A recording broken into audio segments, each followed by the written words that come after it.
enfermera especialista en cuidado intensivo y líder de todo lo que es la terapia intravenosa en la región suroccidental del país. Entonces, pues agradezco a la jefe y al programa de invitación. Hoy vamos a hablar sobre un tema muy específico y es introducir un poco de parte de la tecnología que tenemos disponible para el manejo de los pacientes crónicos, el manejo de pacientes ambulatorios. Entonces, básicamente este va a ser un taller para que conozcamos un poco el tema de los infusores o bombas elastoméricas. ¿Alguno de ustedes ya ha manejado este tipo de dispositivos? ¿Ha tenido alguna experiencia, algún acercamiento? ¿Ha escuchado algo, algún familiar que haya contado con este tipo de dispositivos? ¿No? Ok.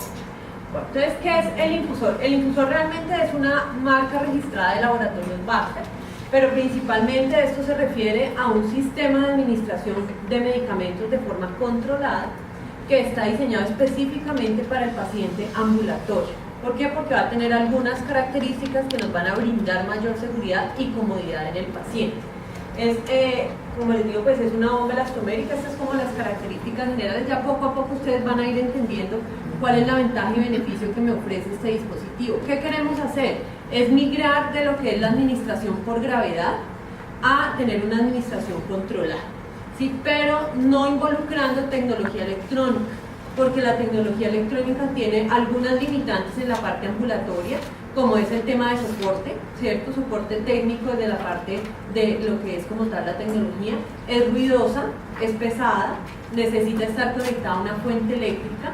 Entonces todos estos factores generan un poco de incomodidad y obviamente nos limitan el uso en la parte ambulatoria. Entonces la ventaja que nos ofrece la bomba elastomérica o el infusor es que no tiene ninguno de estos requerimientos. Entonces va a ser principalmente un dispositivo, ya ahora se los voy a ir pasando, un dispositivo que funciona bajo unos principios físicos. Tiene unos componentes muy básicos, tiene un contenedor, ¿cierto?, que está conformado por una carcasa rígida. Al interior, hagan de cuenta que van a inflar un balón, ¿cierto?, o una bomba.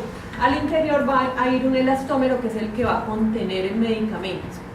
Tiene una puerto de salida, aquí este es el puerto de inyección de medicamento, ahora vamos a hacer la demostración con un elastómero real, y este es el puerto de salida hacia el paciente. Este ya es como la imagen que vamos a encontrar. Entonces básicamente vamos a tener una bomba de infusión donde yo voy a contener un medicamento que tiene un puerto de entrada, más no tiene este puerto de ingreso, es unidireccional. Eso nos va a evitar que el paciente pueda extraer medicamento de la bomba. ¿Sí? Ese es el la primera seguridad que tiene. Y va a estar controladas con unas velocidades fijas.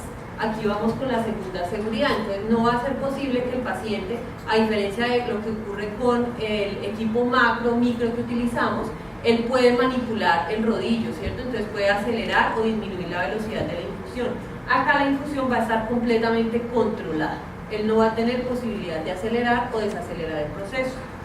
Va a tener viene incluido con el puerto, la manguera de conexión y el puerto que es el Luer Lock para asegurar una correcta adaptación al sistema. Este básicamente pues es el dispositivo, además de eso es un dispositivo desechable. Entonces no necesitamos, cuando con la bomba electrónica lo que sucede es que se necesita en otro paciente y tiene que movilizarse, o a veces no contamos con suficientes bombas para hacer toda la cobertura. Este dispositivo es unipersonal, es por paciente y es por dosis. Entonces ya vamos a hablar también del tema de unidosis. Ese es el principio de funcionamiento, básicamente trabaja con la ley de Poisson, que requiere unas características específicas para mantener un flujo constante. Ahorita ya hablando de lo que son flujos, la ventaja del flujo constante es que vamos a mantener mayor control, en este caso, del dolor en los pacientes que vamos a manejar a nivel ambulatorio. Entonces, requiere una presión específica que es generada por el elastómero, una distancia y un diámetro que es el que me regula el flujo. Entonces, con estas características, más teniendo en cuenta además la viscosidad de la solución, que en este caso los dispositivos vienen regulados, se han estudiado y regulado con dextrosa y solución salina, van a generar una velocidad de flujo.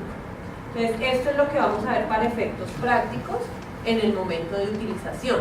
Entonces, ingresamos el medicamento, de esta forma queda la bomba cargada y aquí es como va vaciando completamente el contenido a una velocidad específica.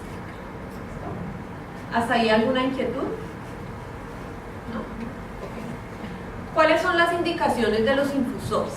Inicialmente el infusor nació para el manejo ambulatorio de los pacientes con quimioterapia, específicamente nació para el manejo del 5-fluoracilo, pero se vio que tiene unos usos importantes en otras áreas, específicamente en esta, tiene un área bastante fuerte de trabajo.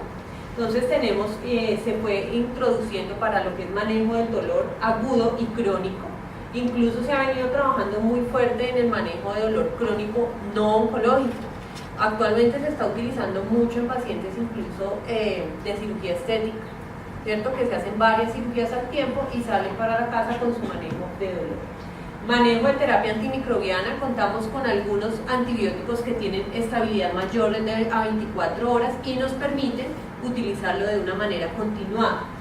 Y lo que es la quelación de rielo, específicamente con el deferoxamina. Contraindicaciones realmente son relativas. La contraindicación, digamos, relativa más fuerte es el paciente pediátrico. ¿Por qué? Porque el elastómero viene de un volumen específico, ¿cierto? Viene desde mínimo 240 ml. Entonces, ¿qué pasa en el pediátrico? A veces este volumen es muy alto. Entonces, esa sería una limitante. Y la otra son aquellos pacientes donde no podamos acceder, tener un acceso vascular, que realmente ahorita ya van siendo pocos porque tenemos otras opciones, no solamente la vía periférica, sino también que tenemos los catéteres de inserción periférica, los PIC o los catéteres implantables. Entonces, realmente son contraindicaciones relativas. Ideales. Aquellos pacientes que tienen problemas digestivos, no toleran la vía oral, no son capaces de deglutir, tienen alteraciones del nivel de conciencia, o sea que no pueden, evidentemente, pues no van a poder tomar nada vía oral. Aquellos pacientes caquéticos o con debilidad, la caquexia pues no es una limitante para manejo de dolor por vía subcutánea.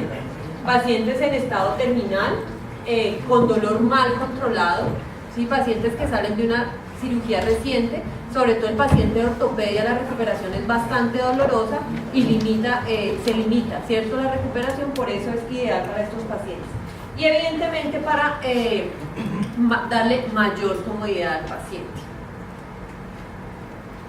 En oncología esto lo vamos a pasar muy rápido. Estas son las indicaciones como pues, frecuentes, que son el SEA colorectal, gástrico, cabeza, seno, y algunos medicamentos también de sarcoma de tejidos blandos. En la terapia antimicrobiana, como les mencionaba, se puede implementar en antibióticos que tengan una estabilidad mayor a 24 horas.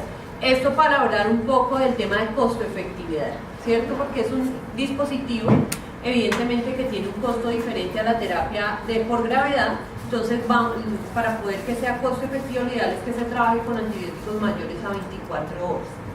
¿Qué ventajas da?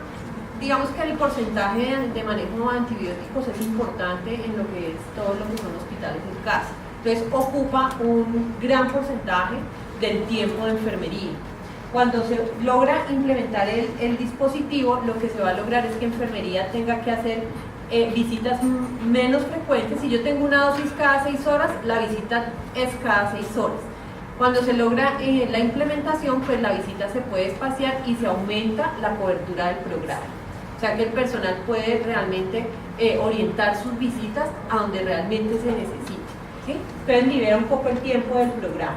Ya tenemos una experiencia importante a nivel de todo el país. Es un dispositivo que se viene utilizando hace ya más de 5 años. Todo lo que es hospitales en casa.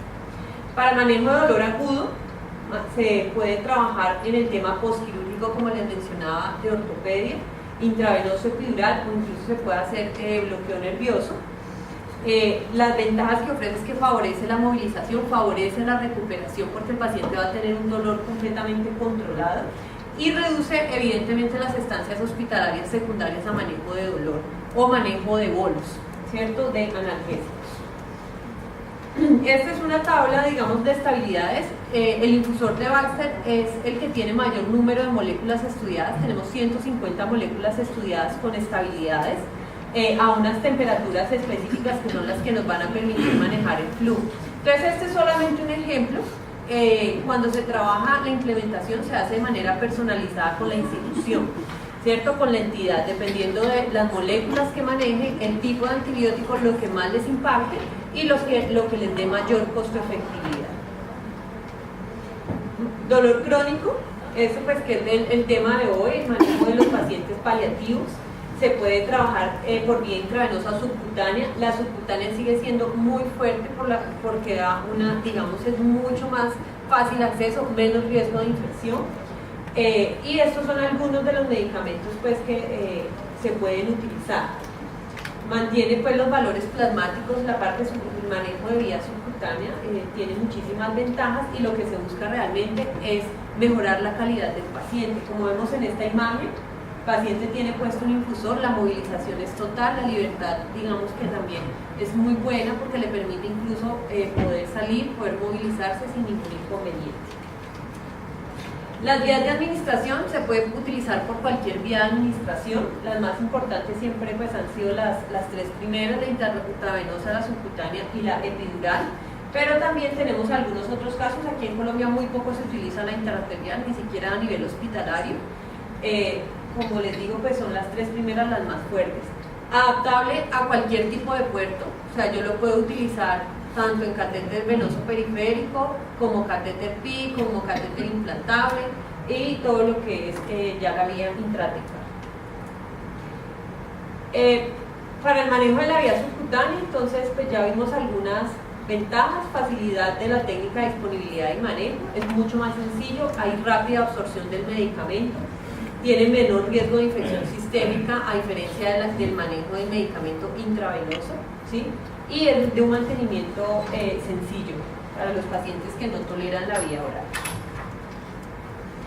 Como estamos trabajando con una bomba que tiene los principios físicos, es importante que se mantengan unas condiciones especiales. Entonces, este es el dispositivo, ¿cierto? Ya vimos que las condiciones principales son la presión interna que genera el elastómero, el diámetro que tiene el infusor y al final tiene un restrictor de flujo que es un capilar en cristal que es el que me va a ayudar a mantener un flujo estable. Adicional a eso hay algunas condiciones que se deben garantizar. Digamos que estamos trabajando con precisión, más no con exactitud, ¿cierto? Que es la diferencia que hay con la bomba electrónica. La bomba electrónica tiene más o menos un sesgo del 5%. En cuanto al infusor, se tiene más o menos un sesgo entre el 7 y el 10%. Entonces se habla de precisión. ¿Listo? Entonces, dentro de las condiciones que se deben garantizar son los vehículos, los vehículos diluyentes. Todos los estudios se han realizado principalmente con destrozas al 5% y con solución salina, que son los vehículos más utilizados. La temperatura de la solución y en general el mantenimiento del infusor debe estar alrededor de 33 grados. Eso nos permite trabajar básicamente en todas las áreas, ¿cierto? Nuestro medio que manejamos más o menos esas temperaturas, podemos trabajar sin ningún problema. La diferencia de altura es importante. Entonces, siempre que se trabaja el infusor, hay que educar muy bien al paciente. Y se le entrega, viene como un kit. Entonces, se le entrega el infusor y adicional a eso viene un canguro. ¿Por qué? Porque el paciente siempre lo debe tener a una determinada altura y es muy cerca al sitio de inserción. Entonces el canguro permite que esté a un nivel promedio, manejable, que garantice la velocidad. Entonces esa es otra diferencia, ¿no? No va a permanecer colgado, sino que el paciente lo va a llevar consigo. Los sistemas de acceso también son importantes, por eso tampoco se trabaja mucho en pediatría, porque para que funcione adecuadamente debemos tener Jercos o catéteres por encima de 22 gauge, o 3 French. Y el llenado del reservorio también se debe garantizar. Entonces, la capacidad total del infusor es de 300 mililitros, pero va a tener un volumen mínimo de funcionamiento. O sea, este tipo de dispositivos no se puede llenar a 100, 200, no. El volumen nominal, que es lo que se llama, es el volumen total al que se debe llenar el dispositivo para que funcione. Y esos son 240 ml. O sea que las preparaciones deben hacerse entre 240 y 300 mililitros, que son las capacidades totales.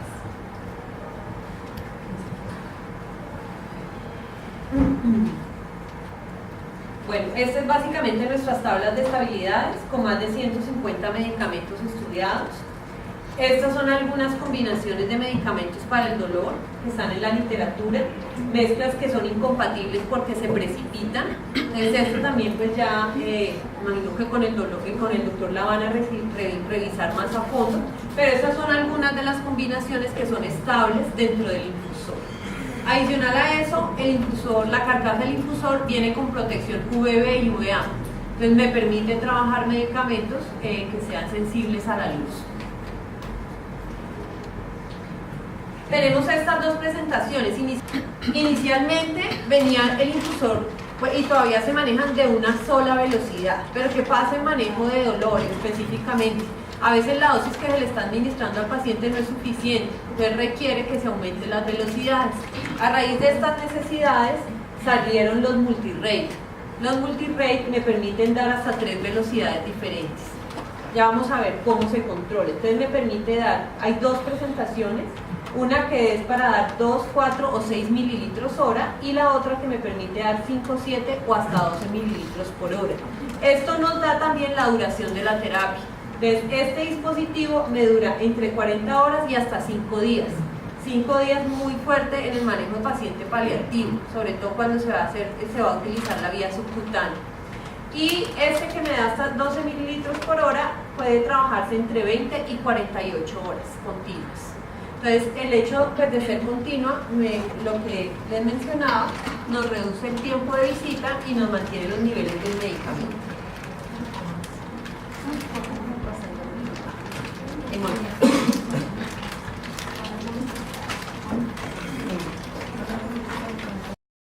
¿Qué beneficios tiene para el paciente? Entonces, uno pues es la conveniencia en el sentido que permite la deambulación, no solamente dentro de su hogar, sino por fuera.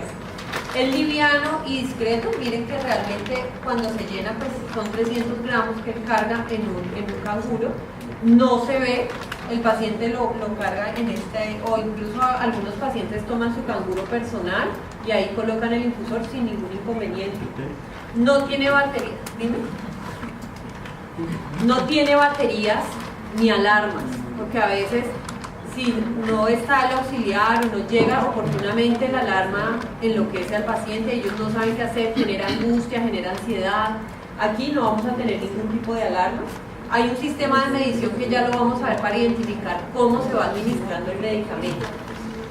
Es muy fácil de usar, no necesita una central de mezclas para prepararse, se puede preparar en área sin ningún problema porque es un sistema completamente cerrado con su válvula unidireccional. El mismo paciente puede controlar la progresión del medicamento porque viene con unas marcaciones, por eso es tan importante incluir la educación en este tipo de dispositivos. El sistema cerrado, ¿sí? No tenemos posibilidad ni que él inyecte nada más ni que pueda extraer nada, nos da precisión en la infusión, es estable y compatible con más de 100 moléculas y además de eso pues él lo va a incorporar a su vida diaria. Entonces aquí tenemos cómo él lo pone en una bolsita para poderse bañar sin ningún inconveniente, lo carga en la calle sin problema y cómo pues permanece con él todo el tiempo. La educación realmente es muy importante para que se logre el beneficio real de estos dispositivos, porque es el paciente, va a ser el primer acudiente, ¿cierto? Si él no conoce qué esperar, qué puede generar, cómo funciona, pues no vamos realmente a tener una buena adherencia. ¿Listo? ¿Alguna pregunta? Digo. Sí, tengo dos. La primera es, ¿tiene alguna interacción con cambios de temperatura o presión atmosférica? ¿Con presión atmosférica? No de la solución, sino de la temperatura ambiente, para que trabaje pues el equipo con cambios de presión atmosférica, como si se va a montar en un avión o algo así. Okay. La segunda pregunta es si tienen algún tipo de estadísticas de infección en el sitio de aplicación. ¿Subcutáneo o no? Bueno, hasta ahora el cambio de presión, siempre y cuando no se viaje en un avión presurizado, digamos que nos puede variar un poco el flujo y hay unos rangos que nos dicen cuánto es la variación específica. En cuanto a la temperatura, no, porque realmente cuando el paciente lo tiene cerca de su cuerpo mantiene una cierta temperatura más o menos estable. Entonces lo que se hace es que que es el restrictor de flujo, vaya adherido a la piel. Entonces eso nos ayuda a garantizar la precisión del dispositivo. Y realmente el manejo de infección, de presencia de infección, es más que todo un conjunto, no tanto no tanto proveniente del dispositivo, porque el dispositivo se manipula una sola vez, que es para la preparación. La gran mayoría de instituciones, la experiencia que hemos tenido es que los hospitales en casa reciben el dispositivo ya preparado, o sea que ni siquiera lo manipulan en campo. Entonces básicamente lo que hacen es llegar y conectar. Eso ha reducido de manera importante la presencia de infecciones ya del torrente sanguíneo. Y ya a nivel localizado, ya pues digamos que interfieren otros factores externos, pero como tal con el dispositivo no tenemos datos, o sea, no tenemos reporte de infecciones. ¿Alguna otra inquietud? Dígame. ¿De venta libre o solo uso intrahospitalario? No, realmente es de venta libre, no es para uso intrahospitalario. Viene diseñado para manejo específicamente ambulatorio. Por eso trae algunas características que blindan la manipulación del medicamento.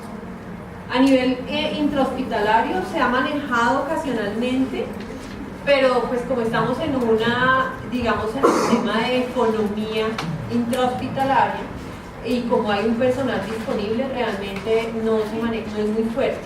En ocasiones se ha manejado en dolor postparto, posterior a la cesárea, pero los pacientes lo asumen. Es un costo que asume el paciente por su comodidad. Ya es más orientado a la parte ambulatoria. ¿Alguna duda? Bueno, el valor es muy relativo del sitio de adquisición, pero un promedio de esta bomba elastomérica están alrededor entre 90 y 120, depende como de la característica del dispositivo. Digamos que lo que se está buscando dentro del área, dentro de la parte farmacoeconómica, por eso se debe tener en cuenta, uno, trabajarse con medicamentos que tengan estabilidad a más de 24 horas. ¿Por qué? Porque ahí es donde yo realmente voy a ver el impacto en la reducción de visitas que se tengan que hacer, ¿cierto? Y yo puedo enfocar mi personal hacia otras, digamos, para mayor cobertura. Y lo otro es, obviamente, con el tipo de medicamentos que se trabaja, ¿cierto? Esas son como lo que yo tengo que tener en cuenta. El manejo es muy sencillo, lo voy a pasar por acá. Aquí yo tengo esta que ya está previamente llena, ¿cierto? La ventaja que tiene la bomba de infusión, la carcasa, es fundamental. Hay muchas en el mercado, ¿cierto? Algunas características que sí o sí deben estar presentes. Una es la carcasa. ¿Por qué? Porque evita que si el paciente le da por hacer esto, me vaya a alterar el flujo del medicamento. Entonces, esto la protege. Y adicional, pues tiene el recubrimiento UVB. Dos, viene con la válvula que es unidireccional. Entonces me permite a mí insertar medicamento, pero en ningún momento el paciente lo va a extraer. Siempre la forma de llenado, yo tengo mi medicamento, se hace obviamente más fácil con una jeringa de 60 porque son 300 ml lo que yo voy a llenar. Es independiente del orden. Yo puedo premezclar el medicamento en la jeringa o lo puedo ir mezclando en la bomba elastomérica. Entonces la conexión se hace de esta manera, nunca se hace así, ¿cierto? Porque yo puedo descabezar el infusor y lo pierdo. Entonces siempre se hace así y se apoya porque él genera una fuerza. Entonces tampoco es tan fácil inyectar como hacemos usualmente con cualquier jeringa. Y si yo quiero sacar, no va a pasar nada, ¿cierto? No sale nada. Entonces ahí ya digamos que yo lo puedo tener listo. Aquí vemos en el interior. Entonces está el elastómero, que es en polisopreno, es completamente libre de látex, o sea que no vamos a tener, uno, problemas con alergia con el paciente, y dos, es completamente inerte, ¿cierto? Para la interacción con medicamentos. Al interior tiene un filtro de 9 micras, entonces me ayuda a filtrar pues partículas que se me hayan quedado dentro de la preparación. Esta marcación de acá, él va a quedar completamente inflado como lo veíamos ahora en la imagen. Esta marcación le permite al paciente ver cómo se va administrando el medicamento. Es una forma de control. No es una, digamos que no me dice 100, 200, no. Es simplemente una medición, una escala que le permite a él ver cómo se va recogiendo el infusor para la administración. Este que es el multirate, los que yo les pasé son de una sola velocidad, viene con código de colores, siempre las carcasas van a permitir una rápida identificación del color. Este, por ejemplo, es de 5, 7 y 12 ml. ¿Cómo se regula esta velocidad? Entonces tenemos aquí el restrictor de flujo, pero adicional a eso tenemos aquí cómo se regula la velocidad del dispositivo. Entonces tiene esta llave, como se dan cuenta, pues yo lo programo y me quedo con ella, de tal forma que el paciente pues no puede ya manipular el dispositivo. Entonces lo ponemos acá, aquí por ejemplo está en ceros, y simplemente se pone y se gira, y se cambia la velocidad. Entonces esta es una sola velocidad, por ejemplo aquí estoy en 5 ml, y una vez yo ya lo hago, él empieza la administración. No sé, creo que no alcancen a ver. No, los cuidados.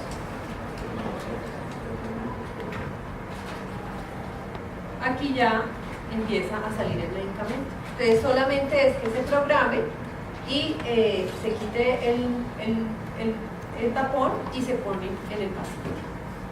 Y ahí ya empieza la administración. El control obviamente se espacia un poco más, porque ya no tengo que ir cada 4 horas que tiene la dosis del paciente, sino que yo ya tengo aquí, por ejemplo, mi dosis dependiendo si es para 24, 48, 72 horas. Incluye toda la dosis completa. ¿Preguntas? Dígame. No puedo evitar comparar con una bomba electrónica, con un globo, sí, como los que se ponen en una fiesta. Y entonces yo veo que ellos durante la mayor parte de su vaciado traen una cierta presión y al final esta presión cambia. Entonces me pregunto si algo similar sucede con este aparato, si la rata de infusión se modifica al final cuando ya se está vaciando. No, por eso yo debo garantizar que el mínimo volumen de llenado es 240. Cuando yo lo hago por debajo de 240, el llenado del infusor no me va a dar la suficiente fuerza para que él llegue hasta el final y administre el total del medicamento. Por eso se trabaja con un volumen nominal. Entonces en los últimos 10 centímetros la velocidad es la misma. La misma, exactamente la misma, siempre y cuando yo garantice el volumen mínimo que es de 240. Señorita, una pregunta que no está de aquí, de lo que usted está exponiendo. Generalmente pues uno le podría poner como una dosis estable de, por ejemplo, un analgésico, y algunos de estos pacientes tendrían como crisis irruptivas de dolor que necesitan un bolito. Uno no les puede dejar un aparato ya con un bolo, digamos, de unos tantos miligramos de morfina para que él a su libre... Como una PCA. Exacto. Eso es, ¿usted tiene un aparatico de eso? Lo teníamos. Lo teníamos. Estuvimos trayendo un infusor con módulo de PCA, le permitía al paciente darse un bolo de 5 mililitros. Ahorita lo tenemos limitado para Colombia, lo sacamos de Colombia porque realmente no fue muy fuerte la rotación. Entonces, como de todos modos esto, pues nos tenemos que garantizar unas unidades mínimas. Sin embargo, pues si se crea la necesidad, yo pienso que se puede contemplar porque sí está dentro del portafolio de Baxter global. ¿Usted ha comparado precios con una bomba de infusión normal, eléctrica? Sí, claro, pero es que no tiene, digamos que... Sí, no por sus ventajas, sino por los costos, hablando de plata. Sí. A ver, la diferencia que ustedes tienen manejando, porque yo también manejo el tema de las bombas electrónicas. Ajá. Uno es que la bomba electrónica usualmente se maneja en comodato, ¿cierto? Y el comodato requiere un consumo mínimo mensual de equipos, úsense o no se usen. Entonces eso ha limitado un poco el manejo, digamos, a nivel domiciliario, porque ustedes no siempre necesitan bombas de infusión. Y lo otro, acá pero después la necesiten otro paciente, es una responsabilidad que asume la institución al transportar ese tipo de tecnología, ¿sí? Requiere unos mantenimientos periódicos que también se ven limitados porque las bombas casi nunca están como en un área base, sino que están regadas en los domicilios de los pacientes. 2, necesita una fuente eléctrica, ¿sí? Aunque tiene batería, la batería de respaldo usualmente es solo de 2 horas, entonces necesita que esté conectada prácticamente permanentemente. Y hemos encontrado que el paciente, los sonidos, los pitos, las luces, pues le genera más incomodidad, ¿cierto? Y si, digamos, si pita la bomba, inmediatamente empiezan a llamar o tiene que acudir de manera inmediata el personal. Entonces, digamos que esas son como las diferencias grandes que tiene con el dispositivo. Costos, hablando de peso a peso, pues sí, completamente distinto. ¿Distinto? Sí, claro. Porque usted asume o sea, compra un dispositivo, que el dispositivo estará en 45.000 pesos, tal vez, 40.000 pesos. Pero realmente el impacto que se tiene es con la tecnología como tal. Digamos que el impacto porque no se vende, sino que se manejan en unos modos de compra. O cuando las instituciones las compran, asumen ustedes mismos, la institución que la compra asume mantenimiento, reparaciones, que el paciente la botó, que se cayó, que se enredó. Entonces, tiene algunos costos, digamos, no secundarios que siempre van a estar ahí, adicionales. ¿No hay necesidad de purgar el equipo? El equipo apenas, tú llenas el medicamento, apenas se abre la llave, él empieza automáticamente a purgar. Entonces, antes de la instalación, evidentemente el personal debe asegurar que salga la primera gota. Pero él se purga automáticamente. Y lo otro, acabando pues de completar un poco la idea del tema de costo-efectividad, es trabajarlo no para todos los medicamentos, sino para aquellos que realmente tengan impacto en el tema de desplazamientos, en el tema de reducción de pronto de horas que se requieren en ese paciente para poder reorientar el personal a mayor cobertura de pacientes. ¿Sí? Entonces, específicamente, las mayores ventajas se ven por encima de 48 horas, digamos, hablando ya del tema económico. El cambio de se desecha. Sí, por eso es importante que se trabajen con medicamentos que sean más de 48 horas. Por ejemplo, tú tienes un antibiótico, cefepime, 1 gramo cada 8 horas. Entonces aquí lo que se hace es que si lo vamos a, bueno, cefepime tiene muy poquita estabilidad. Bueno, el antibiótico que tú tengas, entonces lo que se hace es que se prepara la dosis completa de los 3 días. Si la vas a dejar a 72 horas. Y a los 3 días ya se desecha. Sí, es completamente desechado. Bueno, pues básicamente eso era lo que quería contarles. Es realmente es una tecnología que está disponible, sobre todo para el manejo de este tipo de pacientes. El manejo de dolor es una de sus principales, digamos, de los pacientes más fuertes para el uso de este tipo de las tomas. Usted lo deja 4 o 5 horas, 5 días, en la experiencia que ya han tenido, ¿cómo supervisan? O sea, bueno, se va, está tranquilo, está ahí, pero ¿qué problema puede presentarse? No, el único problema que se puede presentar es que se le dañe la vena al paciente, porque este tubo es anticolapsable, no es que viene memoria. De todos modos, pues digamos que cuando se hace la curva de aprendizaje o la curva de introducción en el programa, se van espaciando los seguimientos, ¿cierto? En la medida en que el personal se siente más confiado de un dispositivo nuevo. Entonces, lo que se ha hecho al inicio es, si usted iba cada 6 horas, pues lo espaciamos a cada 12 al inicio. Después se puede espaciar a cada día y así poco a poco, en la medida en que ustedes vayan logrando pues tener confianza con el dispositivo. Pero realmente lo que puede pasar es que se tape la vena o que se dañe la vena. Ahí por eso es tan importante la educación al paciente. De hecho, nosotros tenemos material que estamos traduciendo al español, que es una guía para el paciente, porque él debe aprender a leerlo, ¿cierto? Porque con una simple llamada les puede decir, ah, sí, ayer estaba en 3 y hoy ya va en 2.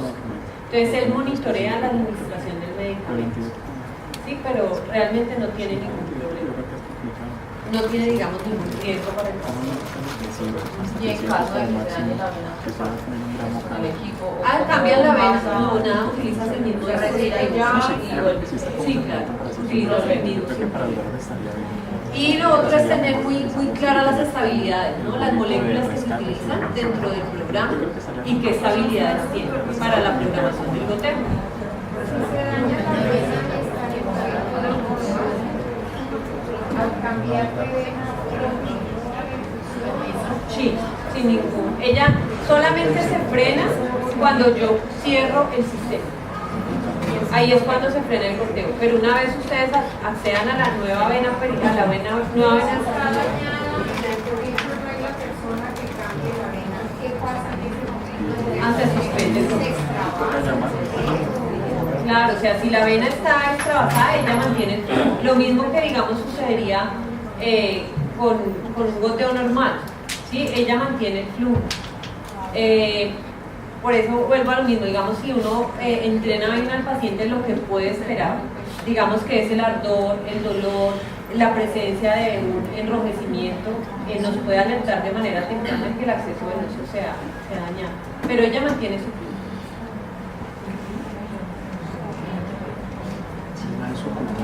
Bueno, les agradezco mucho. Felicidades.